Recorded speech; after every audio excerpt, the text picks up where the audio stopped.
আসসালামু আলাইকুম। ভারত এবং আওয়ামী লীগকে আমরা কেন ঘৃণা করি? অনেকেই কমেন্টের মাধ্যমে বারবার প্রশ্ন করেন যে আমরা কেন ভারতকে ঘৃণা করি, আওয়ামী লীগকে ঘৃণা করি। দেখুন, বাংলাদেশের জনগণের ভোটার অধিকার কে কেড়ে নিয়েছে? আমরা যে একটি স্বাধীন বাংলাদেশ পেয়েছি, এই ভোটার ব্যবস্থা, ইলেকশন ব্যবস্থাটা কে নষ্ট করেছে? এই আওয়ামী লীগ। আর এই আওয়ামী লীগকে কে সহযোগিতা করেছে? ভারত। ভারতের যে দৃষ্টিভঙ্গি, আজীবন এই আওয়ামী লীগকে ক্ষমতায় রাখবে। আর আজীবন ক্ষমতা রাখতে গিয়ে আজ আওয়ামী লীগ এত বড় একটি বিশাল দল, আওয়ামী লীগ প্রত্যেকটা উপজেলা, জেলা, প্রত্যেকটা ডিস্ট্রিক্টে তাদের কর্মী আছে। আজ এই আওয়ামী লীগ কেন তাদের এই অন্ধকার জীবন বেছে নিতে হলো? এই অন্ধকার, এই আত্মঘাতিক সিদ্ধান্ত শুধু এই ভারতের সহযোগিতা, এই আওয়ামী লীগ দলটা আজ নিষিদ্ধ হয়ে গেছে। এই দলটা আজ জনগণ থেকে বিচ্ছিন্ন হয়ে গেছে, জনগণের ভালোবাসা থেকে বিচ্ছিন্ন হয়ে গেছে। আজ যদি আওয়ামী লীগ প্রত্যেক বছরে বছরে এই নির্বাচনের ব্যবস্থা চালু রাখতো, প্রত্যেক 5 বছর পরে পরে যদি একটি নির্বাচন ব্যবস্থা চালু থাকতো, তাহলে কিন্তু এই আওয়ামী লীগ আজ এভাবে পালিয়ে এই ভারতে যেতে পারতো না। অতএব আওয়ামী লীগের কর্মীদেরকে বলতে চাই, আপনারা যে কমেন্ট করতেছেন, আপনাদেরকে কেন ঘৃণা করি, ভারতের ভাইয়েরা কমেন্ট করতেছেন, আপনাদেরকে বলতে চাই, বাংলাদেশের মানুষ আপনাদেরকে অবশ্যই রেসপেক্ট করতো, কিন্তু আপনারা প্রতিবেশী দেশ হিসেবে বাংলাদেশকে সহযোগিতা করেন নাই, আপনারা বরঞ্চ আওয়ামী লীগকে সহযোগিতা করেছেন। আপনাদের উচিত ছিল বাংলাদেশের জনগণের অধিকার, বাংলাদেশের জনগণ কিভাবে ভালো থাকবে, বাংলাদেশের বিচার ব্যবস্থা, বাংলাদেশের পুলিশ, বাংলাদেশের সকল প্রতিষ্ঠানগুলোকে এই আওয়ামী লীগ কিন্তু ধ্বংস করেছে। আওয়ামী লীগকে এত তেল মারেছে এই সাংবাদিকরা, এই চেতনাবাজরা এই আওয়ামী লীগকে ধ্বংস করেছে। অতএব আওয়ামী লীগের ধ্বংস এই চেতনাবাজরা এবং ভারত এই সরাসরি জড়িত এই আওয়ামী লীগের ধ্বংসর কারণ। তার কারণ আওয়ামী লীগ যদি সঠিক নিয়মে বাংলাদেশের জনগণের মানুষের ভোটার অধিকার সুষ্ঠুভাবে যদি প্রয়োগ করতে পারতো, আওয়ামী লীগ যদি 5 বছর পর পর ক্ষমতায় আসতো আর জনগণের ম্যান্ডেটে যদি আওয়ামী লীগ আসতো, তাহলে আওয়ামী লীগকে কখনোই পালাতে হতো না।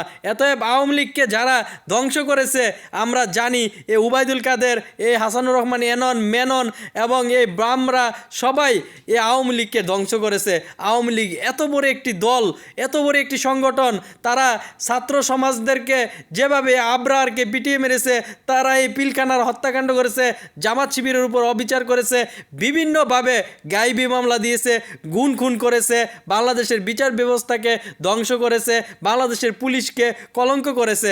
অতএব আওয়ামী লীগের ভাইদেরকে বলতে চাই, আপনারা যে কমেন্ট করতেছেন ইউটিউবে, ফেসবুকে, অতএব আপনাদেরকে ধন্যবাদ দিতে চাই। আর আপনাদেরকে বলতে চাই, আপনাদের এই ধ্বংস এই কে করেছে? আপনারা শেখ মুজিবরকে আসমানে উঠাইছেন, এই হাসিনাকে আসমানে উঠাইছেন, আর বাংলাদেশের জনগণ আপনাদেরকে কি করেছে আর বলতে চাই না।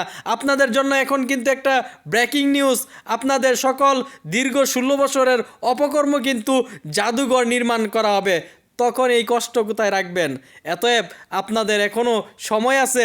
বাংলাদেশের জনগণের উপর যে জুলুম নির্যাতন করেছেন, এই জুলুম নির্যাতনের জন্য ক্ষমা চান। আর আপনাদের জন্য কিন্তু একটা সারপ্রাইজ, সেই সারপ্রাইজটা হলো জাদুঘর নির্মাণ করবে আপনাদের সকল এই ভালো কাজ, উন্নয়ন কাজের জন্য, যেন জনগণ এগুলা দেখতে পারে। অতএব ভারতের জনগণদেরকে বলতে চাই, বাংলাদেশকে আপনারা যেভাবে এই আওয়ামী লীগের মাধ্যমে পরিচালনা করতে চেয়েছিলেন, তার জন্য ভারতকে আমরা ঘৃণা করি। ভারতকে এখানে ঘৃণা করার কোনো কিছুই নাই, কিন্তু ভারত যেভাবে আওয়ামী লীগকে আজীবন ক্ষমতা রাখার চেষ্টা করতেছে, আর বাংলাদেশের আলেম সমাজকে যেভাবে নির্যাতন করেছে এই আওয়ামী লীগের মাধ্যমে, অতএব ভারতের ভাইদেরকে আমরা বলতে চাই, আওয়ামী লীগ এখনও এই আওয়ামী লীগের এই নৃশংস হত্যাকাণ্ড, যারা ছাত্রদেরকে মেরেছে, আমাদের এই ছাত্রদেরকে শহীদ করেছে, এর আমরা এখন এই খুনি হাসিনা বলে থাকি। খুনি হাসিনা যদি এখন ভারতে আশ্রয়ে থাকে, বাংলাদেশের মানুষ কিন্তু ভারতকে আরও ঘৃণা করবে। অতএব আপনারা এখনও সতর্ক হয়ে যান, সাবধান হয়ে যান। আপনারা জনগণের, প্লিজ ভারতের জনগণের প্রতি আহ্বান যে নরেন্দ্র মোদী যে কাজটা করতেছে, খুনি হাসিনাকে জায়গা দিয়ে বাংলাদেশের কলিজায় আঘাত দিতেছে। এতএব খুনি হাসিনাকে বাংলাদেশে পাঠান, বাংলাদেশের মানুষ ওর বিচার করবে এবং আওয়ামী লীগের এত বড় একটি দল যারা ধ্বংস করেছে, এটা আওয়ামী লীগ সিদ্ধান্ত নিবে যে এই দলটাকে কে কে ধ্বংস করেছে। অবশ্যই আওয়ামী লীগের এই চেতনাবাজরা সেটা কি সত্য মেনে নিবে, এটাই মুখ্য বিষয়। আমরা চাই আওয়ামী লীগ কখনো এই তাদের দায়িত্বশীল আচরণ করবে না।